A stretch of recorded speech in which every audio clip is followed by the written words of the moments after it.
اور اب بات کر لیتے ہیں تعلیم کی، جس کے فروغ کے لیے حکومت کوشاں دکھائی دیتی ہے، سرگرم ہے اور کوشش کی جا رہی ہے کہ غربت کے باعث بچوں کو اعلیٰ تعلیم کے حصول میں درپیش مشکلات کو ختم کیا جا سکے، ان کی حوصلہ افزائی ہو اور احساس محرومی کا خاتمہ ہو سکے۔ اس سلسلے میں احساس تعلیمی وظائف پروگرام کا اجرا ایک اہم سنگ میل ہے، اور اس مالی مدد سے نہ صرف بچوں کے اسکول چھوڑنے کی شرح میں کمی واقع ہوگی، بلکہ غریب گھرانوں کے بچوں بالخصوص بچیوں کو پڑھانے کے لیے بھی والدین کی حوصلہ افزائی ہوگی، اور ان وظائف کی بدولت والدین کو اپنے بچوں کو اسکول بھیجنے اور ان کی تعلیمی اخراجات برداشت کرنے میں کافی مدد بھی ملے گی۔ لڑکوں کے لیے 1500 اور لڑکیوں کے لیے اس میں 2000 روپے وظیفہ مختص کیا گیا ہے۔ وزیر اعظم عمران خان اسی حوالے سے کہتے ہیں کہ بچوں اور بچیوں کو تعلیم کے زیور سے آراستہ کرنا ریاست کی ذمہ داری ہے۔ 2 کروڑ بچے جن میں ہونا چاہیے جو اسکولوں میں نہیں ہیں، اس کے لیے بڑا امپورٹنٹ ہے کہ ہم اپنے بچے اور بچیوں کو تعلیم دلوائیں۔ یہ بہت بڑا ایک ملک عالمیہ ہے کہ اتنی بڑی تعداد میں بچے اسکولوں میں نہیں ہیں۔ جب آپ لوگوں کو تعلیم ہی نہیں دیتے تو آپ اپنے سرمایہ کو بھی ضائع کرتے ہیں اور بہت بڑی ظلم اور ناانصافی کرتے ہیں اس طبقے کے، جس کو آپ موقع ہی نہیں دیتے کہ ملک میں وہ اوپر آ سکے۔ ان کو انسینٹیوز دے، اسٹائپنڈز دے رہے ہیں، تو ایک تو یہ اس کا پہلو ہے۔ تعلیم کو ہی نہیں اہمیت دی، لیکن خاص طور پہ اپنی لڑکیوں کی تعلیم کو اہمیت نہیں دی۔ پڑھی لکھی خاتون جتنا وہ معاشرہ کو فائدہ پہنچاتی ہے، آدمی اس سے کم پہنچاتا ہے، کیونکہ وہ اپنے بچوں کو تعلیم دے دیتی ہے، وہ ایک اپنا پورا گھر کا نظام بدل دیتی ہے۔ میں تو اس کی خاص طور پہ تائید کرتا ہوں کہ بچوں کے لیے تعلیم اسٹائپنڈ 1500 کا ہے اور بچوں کے لیے 2000 کا ہے۔ بڑی ٹرانسپیرنٹ طریقے سے یہ جو بچوں کی اسٹائپنڈز اور اسکول میں جو آؤٹ آف اسکول بچے ہیں ان کے لیے ان کو انسینٹیوائز کر سکیں گے اور پھر مانیٹر بھی کر سکیں گے انفارمیشن ٹیکنالوجی کی وجہ سے۔ تو ذرا دیکھیے کہ صرف لوگوں کی حالت زندگی بہتر بنانے کا خواب نہیں ہے، بلکہ بچوں کو تعلیم فراہم کرنے کے لیے بھی وزیر اعظم کتنے پرعزم ہیں، کیونکہ 2 کروڑ بچے ابھی بھی اسکول نہیں جاتے۔ اسی پر بات کر لیتے ہیں، وزیر اعظم کی معاون خصوصی ڈاکٹر ثانیہ نشتر اس وقت ہمارے ساتھ موجود ہیں۔ بہت شکریہ جی، آپ نے ہمارے لیے وقت نکالا۔ فرمائیے گا کہ یہ جو تعلیمی وظائف کا پروگرام ہے، یہ بڑا اچھا ایک اقدام ہے، بڑا اچھا انیشیٹو ہے، اس کا طریقہ کار کیا ہوگا، کس طریقے سے ان وظائف کا اجرا ہوگا؟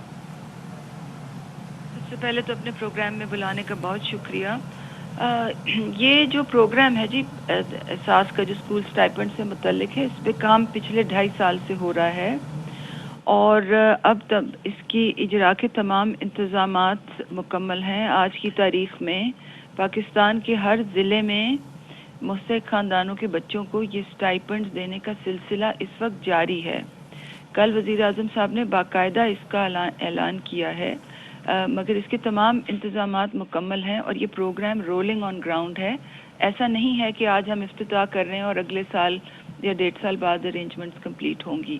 اس کا طریقہ کار یہ ہے کہ جو احساس کفالت پروگرام کی جو حقدار گھرانے ہوتے ہیں، ان کے بچے جو ہیں وہ اس سے استفادہ حاصل کر سکتے ہیں، اور وہ جب ہمارے دفاتر جاتے ہیں تو ان کو یہ آگاہی دی جاتی ہے کہ وہ 12000 روپے کی قسط کے ساتھ ساتھ اپنے بچوں کی تعلیمی وظائف جو ہیں وہ بھی لے سکتے ہیں۔ اس طریقہ کار یہ ہے کہ ان کو اپنے بچوں کی بے فارم لانے ہوتے ہیں اور جو اسکول سے تصدیق شدہ ایڈمیشن سلپ لانی ہوتی ہے، اور جب یہ دونوں چیزیں ہمارے دفاتر لے آتے ہیں تو ہم ان کے بچے انرول کر لیتے ہیں، ان کے سیل فون نمبرز۔ صحیح، تو ڈاکٹر صاحب یہ بتائے گا کہ اس پروگرام کے تھرو کتنے بچے ابھی بھی ایسے ہیں جو کہ مستفید ہو رہے ہیں؟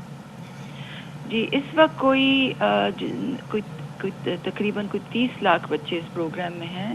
ہمارا ہدف جو ہے وہ 90 لاکھ بچوں کو اس پروگرام میں لانا ہے، اور ہمارے ویکلی ٹارگٹس ہیں، ہر تحصیل میں ہر ضلع میں ہمارے ویکلی ٹارگٹس ہیں، اور اس کی بیسس پہ ہم یہ بچوں کی انرولمنٹ کر رہے ہیں۔ اچھا، اس کے ساتھ ساتھ ظاہر ہے کہ آپ لوگ کافی ایکٹیو ہیں اس حوالے سے، لیکن کئی جو خاندان ایسے ہیں، فیملیز ایسی ہیں جو کہ احساس کفالت پروگرام میں اگر وہ رجسٹرڈ نہیں ہیں تو کیا وہ اپنے بچوں کے رجسٹریشن کروا سکتے ہیں اس پروگرام میں؟ جی، جو احساس کفالت کے لیے حقدار نہیں ہے وہ اس پروگرام کے لیے بھی حقدار نہیں ہے۔ یہ تو اس کا سمپل جواب ہے۔ میرے خیال میں کئی لوگ حقدار بھی ہوں، اگر کسی وجہ سے انہوں نے اپلائی نہ کرنا چاہو، لیکن اپنے بچوں کا بہتر مستقبل چاہتے ہوں اور جو آپ کے ریکوائرمنٹس ہیں ان پہ پورا بھی اترتے ہوں، جو شرائط ہیں، تو پھر ان کی رجسٹریشن ہوگی؟ جی بالکل۔ دیکھیے بہت سے ایسے احساس کفالت کی حقدار فیملیز ہیں جن کو ابھی یہ معلوم ہی نہیں ہے کہ وہ حقدار ہیں. کیونکہ ہمارا جو نیا سروے ہے وہ حال ہی میں مکمل ہوا ہے. صرف لاہور میں سروے رہتا ہے, باقی اضلاع میں سروے اس وقت مکمل ہو چکا ہے, 80% سے زیادہ ہو چکا ہے. اور سروے کی بنیاد پہ جو نئی حقدار فیملیز کی جو فہرستیں تیار ہوئی ہیں, جو لوگ حقدار ٹھہرائے گئے ہیں, ان کو ہم مرحلہ وار میسیجز بھیج رہے ہیں سیل فونز پہ کہ آپ ہمارے ادائیگی مراکز میں جا کے اپنی 12,000 کی قسط لے لیں. اچھا. اب یہ جو 6 مہینے کا عرصہ ہے, اس میں ہم نے تقریباً 1 کروڑ 20 لاکھ خاندانوں کو اس امدادی نیٹ میں لانا ہے, جس میں سے ابھی صرف 80 لاکھ لوگوں نے پیسے لیے ہیں. یہ میں آپ کو اس لیے بتا رہی ہوں کہ 40 لاکھ لوگ ابھی بھی ایسے ہیں جنہوں نے ابھی بھی جا کے امداد لینی ہے. تو جو آپ کا سوال تھا نا کہ کوئی کسی کو معلوم نہ ہو, تو یہ واقعی ایسا ہو سکتا ہے کہ کسی کو معلوم نہ ہو کہ وہ حقدار ہیں. اسی لیے اگلے ہفتے ہم ایک آن لائن ویب پورٹل کھول رہے ہیں.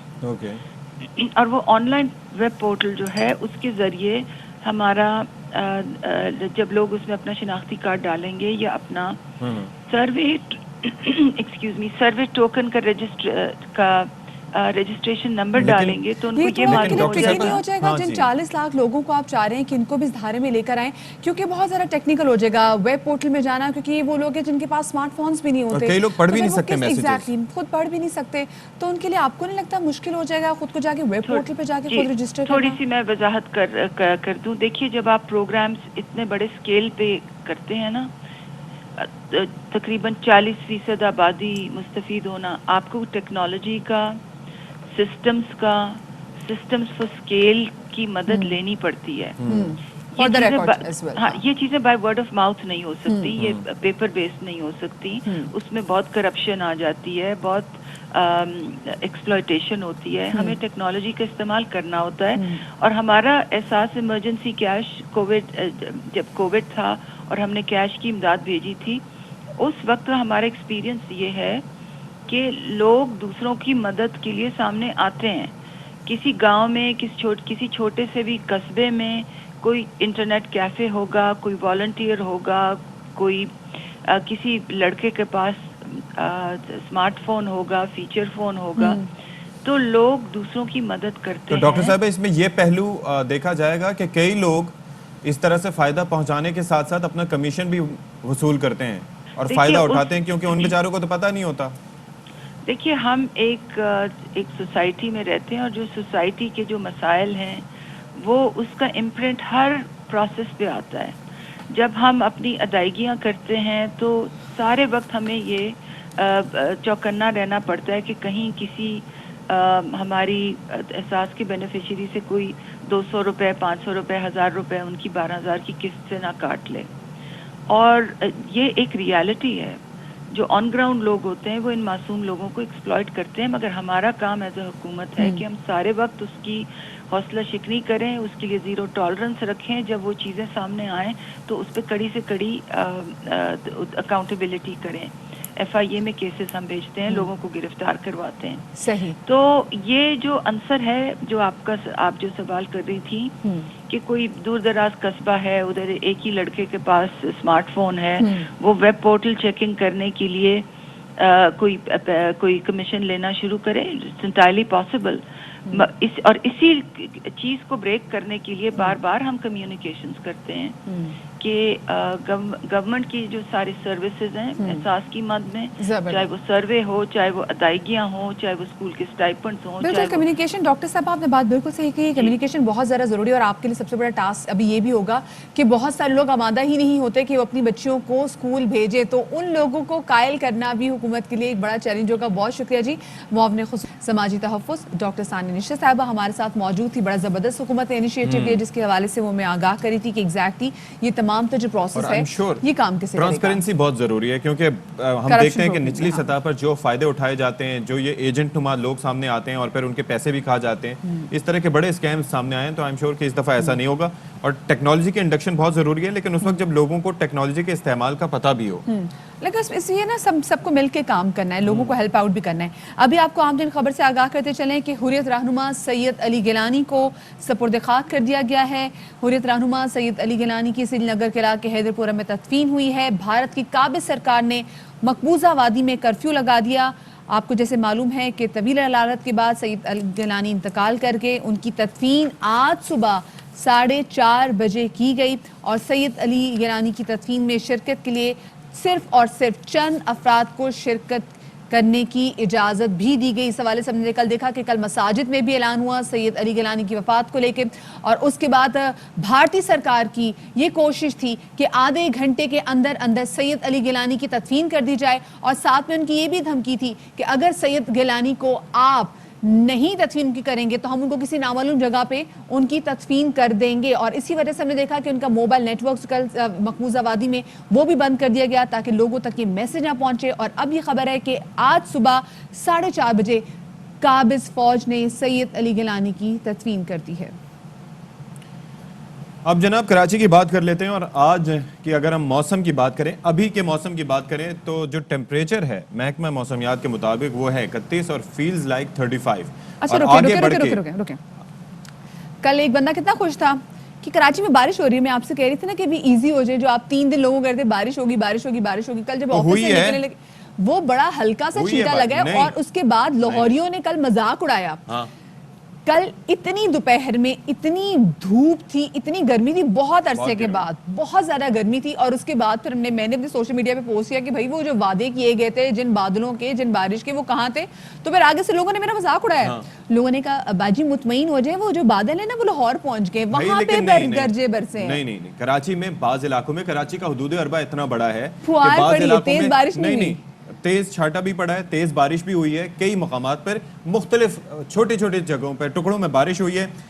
کہیں پر یہ دیکھیں, یہ کراچی کے کل کے ہی مناظر ہیں. ہاں, یہ کون سے علاقہ ذرا یہ جناب مجھے بتائیں, فوار میرے گھر بھی ہوئی ہے. نہیں, ڈیفنس میں بارش ہوئی ہے, ناظم آباد میں بارش ہوئی ہے. کراچی آپ اندازہ کریں نا 2.5 کروڑ کی آبادی کا شہر ہے, کئی جگہوں میں بارش ہوئی ہے. اور یہ دیکھیں ہمارے پاس وہ سب سے نیچے گلشن حدید میں بارش 12 ملی میٹر ریکارڈ کی گئی. کراچی کے انفراسٹرکچر کے حوالے سے اتنا کافی ہے. اچھا, دوسرا یہ کہ کئی علاقے ایسے ہیں کہ جہاں پر بارش نہیں بھی ہوئی, جس طرح سے آپ اس کا حوالہ دے رہے ہیں اور اس طریقے سے بات کر رہی ہیں. لیکن the point is کہ بارش مزید ہونے کی آج بھی توقع ہے, کیونکہ میں ٹیمپریچر جس طرح سے شروع میں بتا رہا تھا کہ 31 feels like 35 اور آگے یہ 40 تک پہنچے گا. جی بالکل آپ صحیح کہہ رہے ہیں, ٹیمپریچر بڑھے گا. اچھا مسئلہ یہ ہوا ہے کہ کل دیکھیں بارش ہوئی, اور آپ کو پتا ہے کہ کراچی کے بارے میں تو جوکس بننا شروع ہو گئی, میمز بننے لگی ہیں کہ بارش کا ایک قطرہ پڑتا نہیں اور بتی ایک دم سے غائب. سو بجلی کا کل بہت بڑا بریک ڈاؤن ہوا, جس کی وجہ سے کہ الیکٹرک کا جو سسٹم ہے وہ بھی بیٹھ گیا, اور پھر شہر کو بجلی کی فراہمی جو ہے وہ بھی کافی دیر تک معطل ہوگی. اچھا بہت ساری جگہوں پہ ایسا ہوتا ہے نا کہ جب بارش ہوتی ہے تب بجلی چلی جاتی ہے, لیکن کل اس طرح سچویشن تھوڑی سی مختلف اس لیے تھی,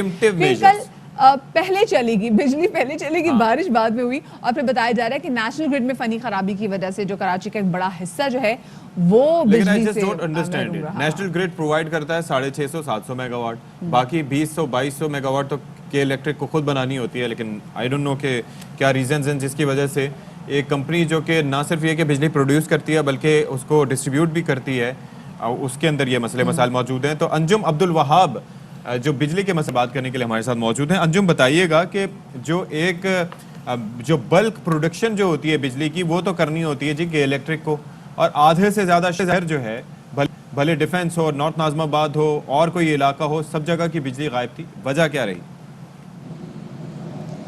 جی بالکل, جیسے کہ ایک 70-75 سال کے بوڑھے کو ایک لاٹھی کی ضرورت ہوتی ہے, اسی طرح کے الیکٹرک کو بھی ایک لاٹھی کی ضرورت ہے, اور اس کو نیشنل گرڈ سے 1000 میگا واٹ بجلی ملتی ہے. اور جبکہ کے الیکٹرک کا دعویٰ ہے کہ 2000 سے 22000 میگا واٹ یہ بجلی پیدا کرتے ہیں. تو اس صورتحال میں اگر 1000 میگا واٹ یا 800 میگا واٹ نیشنل گرڈ سے منقطع ہوتی ہے تو ان کے سسٹم کو بیٹھنا نہیں چاہیے.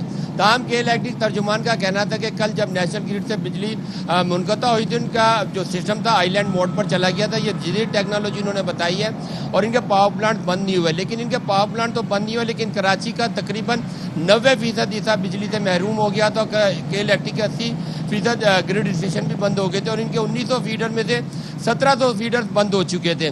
اور لاسٹ اپڈیٹ جو رہی ہے صبح تک, اس میں کے الیکٹرک کا کہنا تھا کہ 1800 فیڈر بحال ہو چکے ہیں, 100 فیڈر ابھی بھی ان پر مرمت کا کام جاری ہے. اس صورتحال میں کراچی کے شہریوں کا سوال بالکل بجا ہے کہ جب ایک ادارہ پرائیویٹ ہو چکے ہیں، اپنی بجلی کی پیداوار خود کرتے ہیں، تو وہ ابھی بھی لاٹھی کے سہارے کیوں چلتے ہیں؟ وہ اپنی بجلی خود پیدا کرتے ہیں تو شہر کو بجلی کی فراہمی کیوں منقطع ہوتی ہے؟ اور یہ معمول رہے کہ جب بھی نیشنل گرڈ سے بجلی کی فراہمی منقطع ہوتی ہے کے الیکٹرک کا سسٹم بیٹھ جاتا ہے، جبکہ کے الیکٹرک دعوے دار ہے کہ اربوں روپے کی سرمایہ کاری کر چکی ہے، گرڈ اسٹیشن بنا چکی ہے، پاور پلانٹ بنا چکی ہے، پی ایم ٹیز لگا چکی ہے، لیکن جب بھی بجلی منقطع ہوتی ہے نیشنل گرڈ سے، کراچی اندھیرے میں ڈوب جاتا ہے. رات کے وقت اگر جائے اور دن میں جائے تو پورا کراچی بجلی سے محروم ہو جاتا ہے. لیکن کل خوش قسمتی یہ رہی کہ نیشنل گرڈ سے 15 منٹ بعد بجلی بحال ہوگی اور کے الیکٹرک کا سسٹم بھی اس مرہون منت اس بجلی بحال ہونے کے بعد ان کے سسٹم نے بھی انرجائز ہونا شروع کیا. لیکن اس کے باوجود انجم بہت سارے علاقوں میں کئی گھنٹوں بجلی نہیں آئی. بہت شکریہ جی انجم وہاب ہمارے نمائندہ کراچی کی صورتحال کے حوالے سے بتا رہے تھے. کل لاہور میں بھی بڑی زبردست سچویشن نہیں بارش کو لے کے اور ایسا فیل ہو رہا تھا جسے کہیں کلاؤڈ برسٹ بھی ہوا ہے, کہیں موسم بہت پیارا تھا اور کہیں بارش لوگوں کے لیے زحمت بھی بنی. اسی حوالے سے مزید تفصیلات جانیں گے. لاہور سے ہمارے نمائندے ہمارے ساتھ موجود ہے الماس یہ بتائے کہ کل لاہور کی بارش کے بعد کیا سچویشن رہی. کچھ علاقوں میں تو پانی بہت زیادہ آ گیا, لوگ کافی زیادہ پریشان تھے, کچھ لوگوں نے بہت زیادہ انجوائے کیا اور کچھ لوگ تو کہہ رہے ہیں کہ بھئی جو ایک ساتھ اتنا زیادہ بارش کا پانی آیا تو ایک کلاؤڈ برسٹ ہوا ہے. بالکل جی, میں کراچی سے شروع کروں گا. بالکل لاہور کا حال کراچی والوں کی طرح ہی تھا. پانی بھی کھڑا ہو گیا اور 70 سے زائد فیڈر بھی ٹرپ کر گئے اور ایسے ٹرپ ہوئے کہ تقریباً آدھے لاہور کو, میں سارا لاہور نہیں کہوں گا, تقریباً آدھے لاہور کو 3, 4, 5 گھنٹوں تک بجلی کی فراہمی بحال نہیں ہو سکی تھی. یہ بالکل کراچی والا ہی مسئلہ تھا. آپ ایسا نہ کہیں کہ فیڈرز کی تعداد بہت زیادہ تھی کراچی میں. ہمارے ہاں جو ہے وہ 1400-1500 فیڈر چلے گئے تھے, آپ کے یہاں 70 گئے. ہاں میں نے وہی کہا نا, تقریباً آدھے سے زائد میں کہہ سکتا ہوں. اور پانی, خیر وہ پانی کے جو لاہور میں ڈرینیج سسٹم ہے وہ کافی پرانا بہتر چلتا آ رہا ہے اور اس مرتبہ بھی گورنمنٹ نے کچھ بہتری کی. جو بڑے نالے تھے اور ان کو صفائی کا سلسلہ شروع کر دیا تھا. 2-3 گھنٹوں تک پانی رہا تھا لاہور کی متعدد سڑکوں پر, لیکن وہ 2-3 گھنٹوں کے بعد پانی نکل گیا اور لاہور ٹھیک ہو گیا. موسم کلاؤڈ برسٹ تو میں نہیں کہوں گا کہ ایسا ہوا تھا, لیکن بارش کافی تیز ہوئی تھی, کافی تیز بارش ہوئی جس کے باعث یقیناً لاہور کے مختلف جگہ پر جو لو لائنگ ایریاز تھے وہاں پہ پانی بھی کھڑا ہو گیا اور 2-3 گھنٹوں بعد نکل بھی گیا. لیکن آج آپ دیکھ رہے ہوں گے کہ میں دھوپ میں کھڑا ہوں اور گرمی بھی ہے. محکمہ موسمیات کا یہ کہنا ہے کہ اگلے 24 گھنٹوں تک ایسا ہی گرم اور خشک رہنے کی پیش گوئی کی ہے. تاہم جو صدرن پنجاب کے 2-4 شہر ہیں, ڈی جی خان ہو گیا, بھالپور, باول نگر اور اس طرح کے جو شہر ہیں, جو اس کے ہمارے وزیر اعلیٰ کے شہر ہیں, وہاں پہ آج کہیں کسی حد تک بارش ہو سکتی ہے, لیکن وہ بھی زیادہ تر گرم ہی رہیں گے اگلے 24 گھنٹوں تک. ایسا ہی موسم صحیح, ٹھیک ہے. اگر ہمارے پاس بھی گرمی ہے تو الماس لاہور میں بھی گرمی ہے, کوئی بات نہیں, وی آر ایون, بالکل ایسا ہی ہے, برابر ہوگی ہے. بہت شکریہ جی الماس خان ہمارے نمبر. پھر بھی بارش کی پریڈکشن موجود ہے آج کے لیے. میں اچھا سوچ رہا ہوں 3 ستمبر تک یہ ہے بھائی. کل 1 بجے کی میں آپ کے ساتھ ویڈیو شیئر کر دی جو کل دھوپ تھی باہر 40 سے زیادہ درجہ. میں آفس کی بات کر رہی نا, مطلب آپ جہاں پہ تھی آپ کیا آسمان سے شو کرتے ہیں؟ مطلب ایک ڈی ایس این ایم نے آسمان پہ بھیجی, آفس ہمارا جہاں پر ہے وہ پورے کراچی کو کور نہیں کرتا, لیکن میں یہ کہتا ہوں میرے گھر میں بھی ایسے ہی تھا. اس کے بعد میں موسم اچھا ہو گیا تھا, بارش ہو گئی تھی. آج بھی بارش ہوگی. I am fully anticipating the رین. میں کچھ نہیں کہہ رہی. کل لوگوں نے میرا بڑا مذاق اڑایا. یا اللہ بارش. ہاں اللہ کرے ایسے ہی ہو رہی ہے. چھوٹی سی بریک کے بعد ملتے ہیں.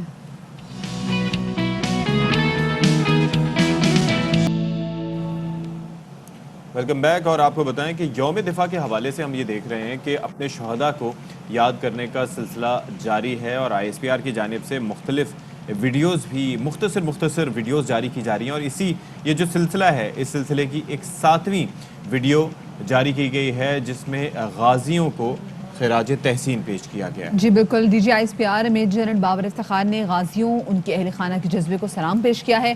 اس 7ویں ویڈیو میں غازیوں کے غیر متزلزل عزم کی عکاسی کی گئی ہے. غازیوں کے خاندان کے ارکان کو ان کی ثابت قدمی پر خراج تحسین پیش کیا گیا ہے. ان محافظوں سے وابستہ سبھی رشتوں کو سلام. شہداء، غازیوں اور ان سے جڑے ہوئے تمام رشتوں کو سلام. شہدائے پاکستان ہمارا فخر. جی تو اب ذرا بات کر لیتے ہیں ہونے والے عام انتخابات کے حوالے سے، جس کے لیے پوری تیاری کر لی گئی ہے حکومت کی کہ وہ ای وی ایم کو اس میں لانچ کر دے گی، یعنی کہ الیکٹرانک ووٹنگ مشین کو. اور حکومت کافی ذرا جو ہے پر امید نظر آ رہی ہے، اور حکومت کہہ رہی ہے کہ جی ہمارے الیکشن. اب ہنس کیوں رہے ہیں؟ آپ کو لگ رہا ہے کہ نون لیگ نہیں مانے گی، پیپلز پارٹی نہیں مانے گی؟ Why are you laughing? یہ بتائیں. آئی ایم جسٹ ونڈرنگ کہ حکومت اتنی کوشاں ہے اور وہ سنسیئرلی یہ چاہتے ہیں، سیریسلی یہ چاہتے ہیں کہ کسی طریقے سے یہ الیکٹرانک ووٹنگ مشین کا انڈکشن ہو جائے، لیکن اپوزیشن میں نہ مانو کی رٹ لگائے ہوئے ہے. اور آبویسلی اس کے پیچھے ان کے کوئی خدشات ہوں گے، کیونکہ وہ یہ ماننے کو تیار نہیں ہیں کہ ای وی ایم کے آنے سے جو ایک شفافیت ہے اس کا عنصر آ جائے گا. وہ یہ سمجھتے ہیں کہ ای وی ایم کی موجودگی میں بھی جو ایک جو شفافیت ہے اس کا فقدان رہے گا، اور اس کو بھی جو ہے وہ اس کے لیے ضروری ہے نا کہ میرے خیال سے اگر آپ کو ابھی یہ تحفظات ہیں تو آپ خود بھی جا کے چیک کریں. ٹھیک ہے، اگر ہم ماضی میں بھی دیکھیں ہمارے ہمسائے ممالک میں بھی الیکٹرانک ووٹنگ مشین استعمال ہوتی ہے، اور باہر کے ممالک میں بھی. ابھی آپ کے سامنے آپ لوگوں نے خود وٹنس کیے ہیں امریکن پریزیڈنشل الیکشنز، اس میں بھی الیکٹرانک ووٹنگ مشین کا استعمال ایسا نہیں کیا گیا، کسی حد تک کیا گیا، کیونکہ اس پہ بھی لوگوں کو تحفظات ہے. لیکن آپ ایٹ لیسٹ اس پہ ساتھ میں بیٹھے تو صحیح، کیونکہ ہر جماعت کا یہ شکوہ ہوتا ہے کہ جی دھاندلی ہوگی، دھاندلی ہوگی. وہ جماعتیں جو کہ ہار جاتی ہیں. آپ کو کیا لگتا ہے کہ یہ کیا ذہنیت کا تعلق ہوتا ہے دھاندلی سے، یا مشینوں سے اس کو کافی حد تک کم کیا جا سکتا ہے؟ میرے خیال سے اس وقت جو مسئلہ یہ ہے نا وہ یہ ہے کہ کوئی بھی ایک پیج پہ آنا چاہ نہیں رہا. حکومت بڑی کوشش کریے کہ اپوزیشن کو اس حوالے سے منائے اور ان کو ایک پیج پہ لے کر آئے اور ان کو کنونس کر سکے. جیسے پارلیمانی امور بابر رحمان بھی کہتے ہیں کہ حکومت ہر جگہ ای وی ایم دکھانے کو تیار بھی ہے، اور قانون سازی کا عمل رواں سال مکمل بھی ہو جائے گا. سینٹ یا مشترکہ سیشن میں جانا پڑا تو ہم اس میں بھی جائیں گے. ساتھ میں بابر رحمان یہ بھی کہتے ہیں کہ جعلی ووٹ ڈالنے والوں کو الیکٹرانک ووٹنگ مشین سے خوف ہے. مطلب دیکھیں ایک جانب اشفاق ہم دیکھنے کی کنونس کرنے کی کوشش کی جا رہی ہے، مذاکرات کی بات کی جا رہی ہے، خطوط لکھے جا رہے ہیں. دوسری جانب پھر ہم دیکھتے ہیں کہ ایسے کڑی تنقید بھی ہو رہی ہے اپوزیشن پہ. اور ایک اور چیز بھی ہے کہ کیا یہ ای وی ایم کے آنے سے یہ جو آپ نے دیکھا ہوگا وہ جو امریکن الیکشنز تھے اس کے اندر بھی یہ کہا جا رہا تھا کہ رشیا کی جانب سے ممکنہ طور پر ان کو ہیک کرنے کی کوشش کی گئی اور یہ کیا گیا. تو اس طرح کی کئی چیزیں ہیں. بہرحال اپوزیشن دیکھیں شبلی فراز صاحب نے کہا تھا یہ مشین ہیک نہیں ہو سکتی کیونکہ اس میں انٹرنیٹ نہیں ہے. بٹ وہ کسی نہ کسی نیٹ ورک سے کنیکٹ تو ہوگی. ہاں کسی نہ کسی، کیونکہ آف کورس اس نے سارے کے جو اپنے سارے ریزلٹس ہیں وہ بھی تو کہیں نہ کہیں جمع کروانے ہیں نا. تو مطلب کوئی نہ کوئی پروسیجر تو ہوگا. تو اٹس کوائٹ انٹرسٹنگ کہ اگر وہ انٹرنیٹ سے کنیکٹڈ نہیں ہوگی تو پھر اس کے اندر نیٹ ورکنگ کس طرح کی ہوگی. اگر نیٹ ورکنگ نہیں ہوگی تو کیا ہارڈ ڈرائیوز کے ذریعے اس کا ڈیٹا ادھر سے ادھر جائے گا، ہوگا کیا؟ تو یہ اپوزیشن کو پراپرلی بریف کریں تاکہ ان کے خدشات دور ہو سکیں. اپوزیشن کو خود چاہیے کہ اپوزیشن اس حوالے سے انٹرسٹ لے، لیکن اپوزیشن جیسے کہ مسلم لیگ نون کی رہنما مریم نواز کہتی ہیں کہ موجودہ حکومت سے مفاہمت تو دور، ان سے بات بھی نہیں کرنی چاہیے. اس ملک کا حال اس نے کر دیا ہے. عوام دشمنی کی جو مثال انہوں نے قائم کی ہے، مجھے نہیں لگتا کہ ان کے ساتھ بات بھی کرنی چاہیے. مفاہمت تو بہت دور کی بات ہے. اس وقت تو پوری کوشش یہ ہونی چاہیے کہ اس حکومت کا راستہ روکا جائے. اس ملک کو اس وقت نیشنل ریکنسیلیشن کی ضرورت ہے. بارنگ دس گورنمنٹ، یہ جو حکومت ہے اس کو باہر رکھیں اور باقی جو پارٹیز ہیں ان کو اکٹھے ہو کر سوچنا چاہیے کہ اس ملک کو آگے کیسے لے کے جانا. نہ لاقانونیت کی پرواہ ہے، نہ اپنی پرفارمنس کی پرواہ ہے کہ اپوزیشن کو کس طرح سے تنگ کرنا ہے. نہ لائکی نہ اہلی کے جو ڈھیر لگے ہوئے ہیں، انبار لگے ہوئے ہیں، اس کو آپ نہیں چھپا سکتے. 22 کروڑ عوام کے خلاف کوئی بل لانا پڑے گا کیونکہ سب گھروں میں یہی بات کرے، سب تنگ آئے ہوئے. مسلط کی گئی حکومت ہے، اس کا جو احتساب ہے اس کو احتساب کہنا بھی زیادتی ہے. وہ انتقام ہے اور اس انتقام کو جتنا فیس کر لیا. اب اس انتقام کو کے آگے پیش ہونا سب سے بڑی زیادتی ہے. جب میاں صاحب اور پی ایم ایل این یہ سمجھے گی کہ میاں صاحب کو واپس آنا چاہیے، وہ بالکل آئیں گے. لیکن اس حکومت کے آگے، اس کے انتقام کے آگے پیش ہونا کوئی عقل مندی نہیں ہے. چلیں جی، تو اسی پر موقف لے لیتے ہیں. وزیر اعظم کے معاون خصوصی عثمان ڈار صاحب ہمارے ساتھ موجود ہیں. بہت شکریہ جی، آپ نے ہمارے لیے وقت نکالا. یہ 2023 کی جو الیکشنز ہیں جو کہ آئندہ عام انتخابات ہوں گے، اس میں حکومت چاہتی ہے کہ یہ ای وی ایم کا استعمال کیا جائے تاکہ شفافیت کا عنصر آ سکے، لیکن اپوزیشن اس حوالے سے انکاری ہے. تو آپ لوگ کیا قائل کر لیں گے؟ کیا توقعات ہیں آپ کو؟ دیکھیں، اپوزیشن الیکٹورل ریفارمز کے لیے سنجیدہ نہیں ہے، اور یہی وجہ ہے کہ ای وی ایمز کو ایک ایشو بنا کر، چونکہ ماضی میں یہ کندھوں کا استعمال کر کے، پاؤں پکڑ کے اقتدار میں آتے رہے ہیں، اس لیے وہ تمام چور دروازے ہمیشہ کے لیے اپوزیشن کے لیے بند کر دیے جائیں گے اس ای وی ایم کے ذریعے. اس لیے یہ ای وی ایم پہ اعتراض کر رہے ہیں. اور ہم سمجھتے ہیں آنے والا الیکشن جیسے ہمیشہ الیکشن کمیشن آف پاکستان کراتا ہے انہوں نے کروانا ہے، اور الیکشن کمیشن آف پاکستان اگر اس بات کو حتمی طور پہ قبول کر لیتا ہے یا اس کو مان لیتا ہے یا وہ سمجھتا ہے کہ ای وی ایمز کے ذریعے الیکشن کرائے جا سکتے ہیں، اور پھر ہم سب کو الیکشن کمیشن آف پاکستان کے پیچھے چلنا ہے، تو اپوزیشن میں سمجھتا ہوں اس وقت صرف اور صرف سیاست کر رہی ہے اگلے الیکشن سے۔ اچھا، ساتھ میں جیسے بھی آپ نے خود بھی کہا کہ جو اپوزیشن ہے وہ الیکٹورل ریفارمز کے لیے خود تیار نہیں ہے۔ مریم نواز صاحبہ کے ابھی آپ اسٹیٹمنٹ دیکھ لیں، انہوں نے کہا حکومت سے مطلب مفاہمت کیا، ان سے تو بات بھی نہیں کرنا چاہیے، تو اس سچویشن میں آپ کو لگتا ہے کہ یہ بات آگے بڑھ پائے گی، مفاہمت ہو پائے گی اس پہ؟ دیکھیں مریم نواز صاحبہ کو میرا یہ پیغام ہے، پاکستان تحریک انصاف آج ایک حقیقت ہے، پاکستان تحریک انصاف پاکستان کی سب سے بڑی سیاسی جماعت بن چکی ہے۔ ان کا یہ کہنا ہے کہ پاکستان تحریک انصاف کو مائنس کر کر دیگر جماعتوں سے بات کی جا سکتی ہے، تو یہ کیسے ممکن ہے کہ آپ پاکستان کی سب سے بڑی سیاسی جماعت کو مائنس کر کر الیکٹورل ریفارمز کرنے کا سوچیں یا دیگر ایشوز کے اوپر سوچیں، یا جو شہباز شریف صاحب نے ایک بیانیہ دیا ہے قومی حکومت کا یا نیشنل گورنمنٹ کا، یہ اس بات کا واضح ثبوت ہے۔ شہباز شریف صاحب کا کہنا قومی حکومت بنائی جائے کہ یہ سمجھتے ہیں کہ پی ٹی آئی کو ہرانا اب ان کے لیے مشکل ہے، اس لیے یہ قومی حکومت کی کر رہے ہیں۔ اچھا، آپ کے جو مختلف پروگرامز ہیں عوام کی فلاح کے لیے، ان کو بھی نشانہ بنایا گیا اپوزیشن کی جانب سے۔ بلاول یہ کہتے ہیں کہ یہ احساس کرنے والی جو حکومت ہے اس کو عوام کا کوئی احساس نہیں، اور یہ جو منصوبے شروع کر رہے ہیں یہ سب پیپلز پارٹی کی نقل کر رہے ہیں، اپنا کچھ نہیں کیا۔ دیکھیں یہ بات درست نہیں ہے، احساس پروگرام کے نیچے بہت سارے فلیگ شپ پروگرام چل رہے ہیں۔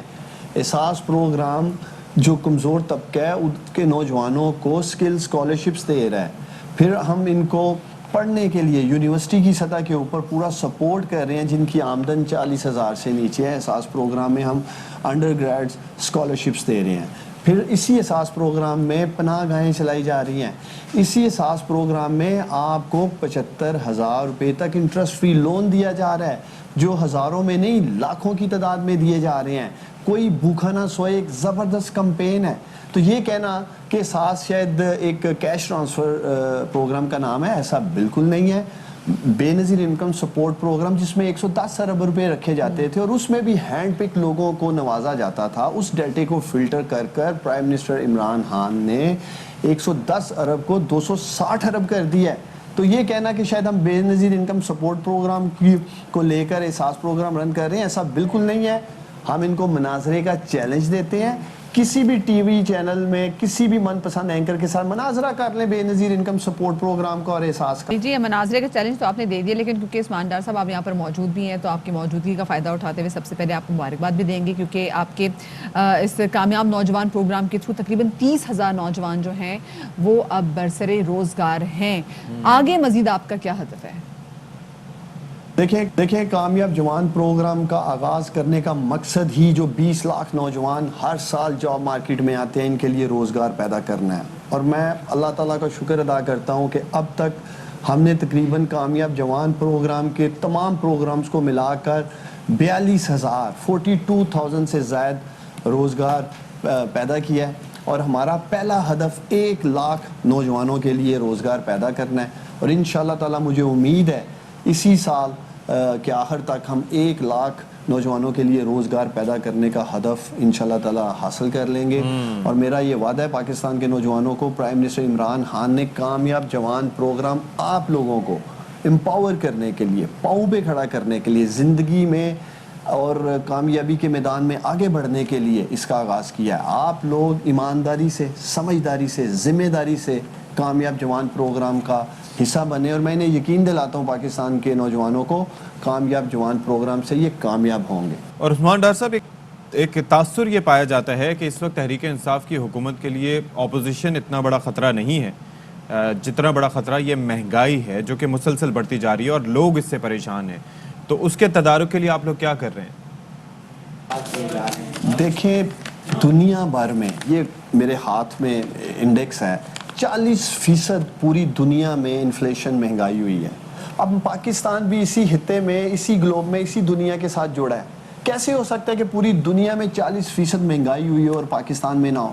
تو سب سے بڑی اور بنیادی وجہ پچھلے 1.5 سال سے کرونا پینڈیمک کی وجہ سے جو پوری تباہی ہوئی ہے معاشی طور پر دنیا سے، وہ ہے میں یہ بھی سمجھتا ہوں کہ گورننس کو لے کر یا خود ساختہ مہنگائی کو لے کر جو آپ بات کرنا چاہ رہی ہیں کچھ ایشوز کے اوپر، اس کو ایڈریس کیا جا رہا ہے، اس کو امپروو کر رہے ہیں، تمام ذخیرہ اندوزوں کو آڑے ہاتھوں لے رہے ہیں، پینلٹیز ڈالی جا رہی ہیں، قوانین کو سخت کرنے کی طرف جا رہے ہیں. اور جو لوگ مجھے سن رہے ہیں، میں آپ کو یقین دلاتا ہوں پرائم منسٹر عمران خان شب و روز اپنے کمزور طبقے کے لیے، جس کو آج ان تمام مشکلات کا سامنا، اور ہمیں اس بات کا بھی ادراک ہے کہ پاکستانی مشکل وقت سے گزرے ہیں، اچھا وقت کا آغاز ہو گیا ہے، ریکوری کی طرف ہم جا رہے ہیں، اور اگلے 2 سال ہماری تمام تر توجہ گروتھ اور گروتھ پہ ہے، جس سے جاب کریشن ہوگی، خوشحالی آئے گی، لوگوں کو ریلیف دینے پہ ہے، نوجوانوں کے لیے روزگار پیدا کرنے کے اور معیشت درست کرنے کا ہے. چلیں جی، اللہ کرے ایسے ہی. شکریہ جی، عثمان ڈار صاحب ہمارے ساتھ موجود تھے. اور ابھی ذرا ہم بات کر لیتے ہیں افغانستان کی جو تازہ ترین سچویشن ہے اس حوالے سے. وہاں پہ امریکی فوج کا انخلا تو ہو گیا ہے، لیکن اس کے بعد اب طالبان کے لیے جو سب سے بڑا ٹاسک ہے وہ یہ کہ انہوں نے وہاں پر حکومت سازی کرنی ہے. ابھی تک نہیں بنی کیونکہ انہوں نے کہا تھا کہ فرائیڈے کو یہ وہاں پر حکومت بنائیں گے، حکومت بنانے کی کوشش کریں گے. تو صرف اور صرف ایک دن رہ گئے جو کہ کل ہے، اور ساتھ میں کہا جا رہا ہے کہ ایرانی طرز حکومت پر یہ جو اپنا سپریم لیڈر ہیں اس کو پھر آگے جا کے سلیکٹ بھی کریں گے. جی بالکل. تو ممکنہ طور پر جو ہیبت اللہ اخونزادہ ہیں وہ سپریم لیڈر ہوں گے، اور ان کے نیچے جیسے کہ ایران میں ہم نے دیکھا ہے کہ وہاں پر صدر اور یا پھر وزیر اعظم جو ہے وہ پھر حکومت چلاتے ہیں. اب یہ دیکھنا ہوگا کہ یہ کون سا صدارتی نظام چوز کرتے ہیں یا پھر پارلیمانی نظام اس طرح سے چوز کرتے ہیں، تو یہ ابھی دیکھنا باقی ہے. یا سیمی پریزیڈنشل سسٹم لے کے آتے ہیں، لیکن فیصلہ ہو جانا چاہیے. ابھی بھی اس حوالے سے دعوے کیے جا رہے ہیں کہ کل کا دن کا بھی کہا جا رہا ہے، پھر یہ کہا جا رہا ہے کہ 2-3 دن اور بھی لگ سکتے ہیں، کیونکہ جتنی جلدی وہاں پہ حکومت سازی ہو جائے شفاق، ان کو اپنے باقی جو تمام تر جو حکومتیں ہیں، ممالک ہیں، ان کے ساتھ جو اپنے ٹائز ہیں ان کو بنانا ہے اسٹرانگ. کیونکہ جتنی جلدی یہ ٹائز ان سے مربوط اور اسٹرانگ ہو سکے اتنا ہی مدیہ ایک چیز بڑی امپورٹنٹ ہے. دیکھیں ہم جب بات کر رہے تھے نا کہ طالبان ٹیکنگ کنٹرول، تو اس میں یہ بھی بات سمجھنے کی ضرورت ہے کہ وہ ایک دھڑا نہیں ہے، اس اندر کئی دھڑوں کا اتحاد ہے، جن کا پہلا مقصد یہ تھا کابل سے افغان حکومت کا خاتمہ، امریکہ کا انخلا. اب وہ انخلا تو ہو گیا، اب اس کے اندر پاور شیئرنگ جو ہے وہ it's not an easy task. بالکل آپ کو بتائے کہ اس لیے consensus absolutely right, consensus is very important. دیکھیں گے کہ تمام تر جو کہ طالبان جماعتیں ہیں کیا وہ کسی ایک پیج پہ اکٹھی ہیں. اچھا، طالبان رہنما عباس تاکسی کہتے ہیں کہ جی حکومت خواتین میں انہوں نے دعوت دی ہے کہ جی خواتین ہیں حکومت میں شامل بھی ہوں گے، لیکن سابق حکمران جو ہے نا وہ اس میں شامل نہیں ہوں گے. عبداللہ اور حامد کرزائی صاحب انہیں کچھ نہیں ملے گا. ان کا آگے کوئی کریئر نہیں ہے. ادھر قندھار میں جشن فتح بھی منایا گیا، اور افغان طالبان نے امریکی فوجی گاڑیوں میں پھر ہم نے دیکھا پریڈ بھی کی، جبکہ امریکی بلیک ہاک ہیلی کاپٹر میں طالبان جنگجو فضا سے پریڈ کی نگرانی کرتے رہے، اور سڑکوں پر افغان شہری قطار بنا کر کئی کلومیٹر تک. اچھا، یہ بڑا اچھی لگی مجھے اس کو دیکھتے بھی رہے کہ مطلب پہلے ہم یہ سوال اٹھا رہے تھے کہ ان کے پاس ایکسپرٹیز ہیں کہ وہ ہیلی کاپٹرز وغیرہ کو آپریٹ کر سکیں، یہ اچھا یہ ان سے تباہ ہونے سے رہ گیا امریکیوں سے، یا پھر انہوں نے طالبان نے کیپچر کیا ہوگا. بہرحال اس وقت کیا صورتحال ہے وہاں کی اور کس طریقے سے آگے تعمیر نو ہوگی، کیا طریقہ کار اپنایا جائے. ہمارے بیورو چیف ہیں پشاور کے ضیاء الحق صاحب جو کہ کابل میں پہنچے ہوئے ہیں، ان سے ہم بات کرتے ہیں. تو ضیاء الحق بتائیے گا کیا وہاں پر صورتحال آپ نے دیکھی، اور کیا تمام تر صورتحال اس وقت کابل ایئرپورٹ سے لے کے اوور آل طالبان کی کنٹرول میں ہے؟ جی بہت شکریہ، لیکن میں ایک وضاحت کرنا چاہوں گا کہ چونکہ ہم گزشتہ روز کابل کے لیے پاکستان سے روانہ ہوئے تھے، لیکن یہاں پہ ابھی ہم جلال آباد میں ہیں فی الحال. جو جلال آباد ہے پاکستان تورخم بارڈر سے تقریباً 80 کلومیٹر ہے، اور کابل بھی جلال آباد سے تقریباً 80 کلومیٹر ہے. لیکن جب ہم یہاں پہ کل پہنچے ہیں تو ہم نے تو افغانستان کی ایک نئی افغانستان دیکھا ہے. وہ اس لحاظ سے کہ ہم یہ سمجھ رہے تھے کہ افغانستان میں کافی خرابی آئی ہوگی، تباہی آئی ہوگی، لوگ جو ہے تو پریشان ہوں گے. ہم نے جب تورخم بارڈر سے 80 کلومیٹر کا جلال آباد کا سفر طے کیا تو ہم نے یہاں پہ شاپس دیکھی، جنرل اسٹور دیکھے، ہم نے لوگوں کو راستے میں ایکسرسائز، بچوں کو جو ہے تو ہم نے کھیلتے ہوئے دیکھا. اس کے علاوہ ہم نے دیکھا کہ لوگ جو ہے تو پرسکون تھے.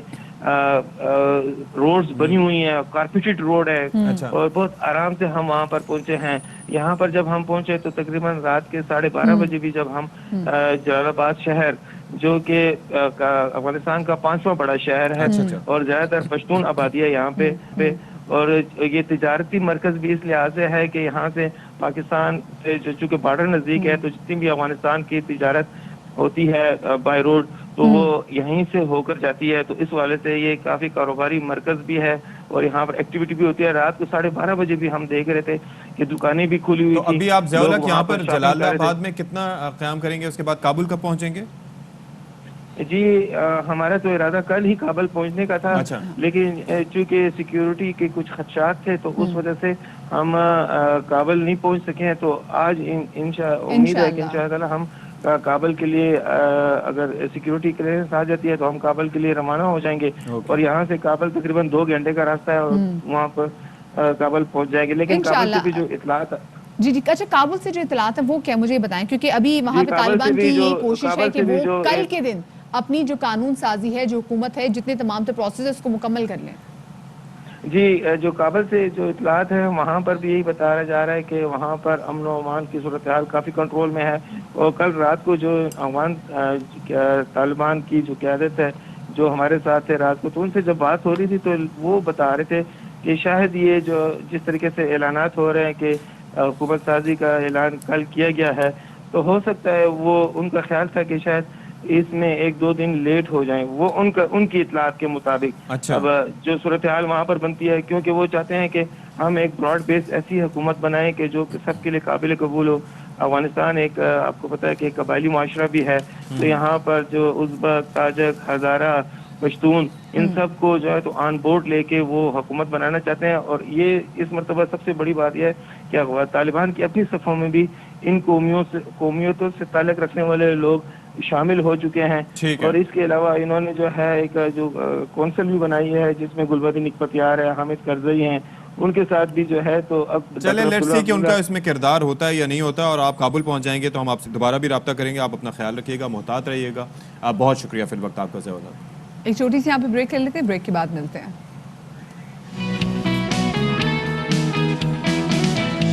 ہم منگواتے ہیں ناریل اور لیتے ہیں ایک بریک کے بعد دوبارہ آئیں گے.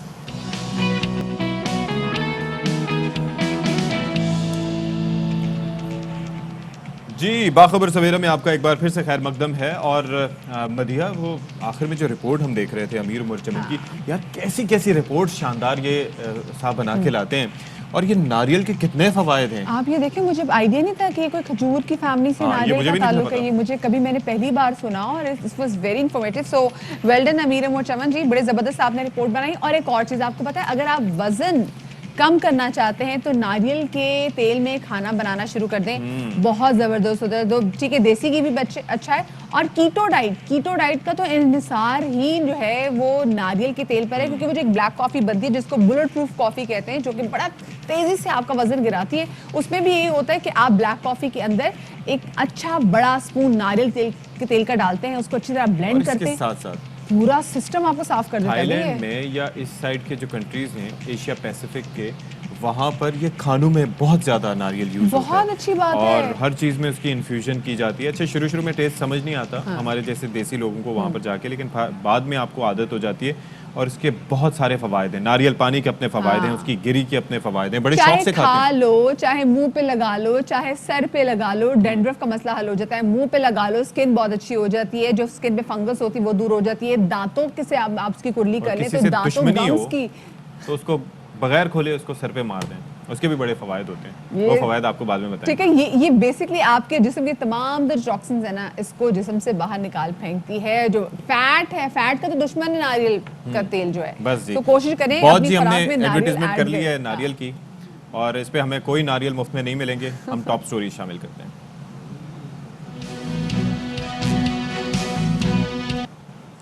جی جناب, تو امریکہ کی ریاست نیو یارک میں حال ہی میں ایک قانون متعارف کروایا گیا ہے, اور اس قانون کی خاص بات یہ ہے کہ 18 سال سے کم عمر کی شادی پر پابندی لگا دی گئی ہے. یعنی کہ جب تک آپ ایڈلٹ نہیں ہوتے, آپ کی شادی جو ہے اس کو قانونی لحاظ سے اس کو لیگلائز نہیں کیا جا سکے گا, اس کو ویلڈ تصور نہیں کیا جائے گا. بالکل اشفاق. اور یہ جو قانون ہے یہ بیسکلی اگر دیکھا جائے تو امریکہ کی 50 سے 6 ریاستوں میں ہی یہ وہاں پہ قانون ہے کہ وہاں پہ جو چائلڈ میرجز یعنی کہ 18 سال سے کم عمر کی جو شادیاں ہیں ان پر پابندی ہے, اور باقی تمام تر اسٹیٹس میں اس پر ابھی بھی عمل درآمد ہو رہا ہے. تو اسی حوالے سے ہم نے دیکھا ہے کہ نائلہ امین, انہوں نے طویل جدوجہد کی ہے. نائلہ امین کو